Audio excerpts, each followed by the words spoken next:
அஸ்ஸலாமு அலைக்கும். இன்றைக்கி ஃப்ரூட் கஸ்டர்ட் எப்படி செய்யறதுன்னு பார்ப்போம். 4 நாளைக்கு முன்னாடி போட்டிருந்த அதே வீடியோ தான் இதுவும். அன்றைக்கி செஞ்ச மாதிரி தான் இதுவும்.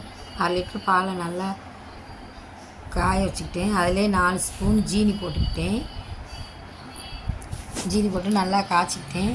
இப்போ கஸ்டர்டு பவுடர் 2 ஸ்பூன் தண்ணியில் கரைச்சி வச்சுக்கிட்டேன். அதையும் ஊற்றி 2 கொதி வர வச்சுட்டேன். அடி பிடிக்காமல் கொலகொலப்பு தன்மை வர்ற வரைக்கும். அல்ஹம்துலில்லாஹ். இதோட வெனிலா எசன்ஸ் ஒரு 2 சொட்டு விட்டுக்கிட்டேன். இன்றைக்கி ஃப்ளேவர் நல்லாயிருக்கும் அப்படிங்கிறதுனால ஐஸ்கிரீம் மாதிரி கேக் மாதிரி ரொம்பவே நல்லா இருந்துச்சு. நான் எப்போதுமே ஃப்ரூட் கஸ்டர்டு செஞ்சால் இதை 4 ஃப்ரூட்டு தான் போடுவேன். இப்போ இது ஆறினவொடனே அந்த கஸ்டர்டு ஒரு பவுலில் ஊற்றி ஃப்ரிட்ஜில் வச்சுட்டேன் ஜில் பண்ணுறதுக்கு.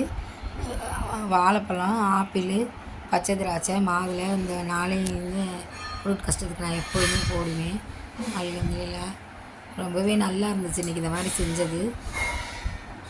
அந்த ஃப்ளேவர் நல்லா இருந்துச்சு வெனிலா எசன்ஸ் ஊற்றினோன்னே.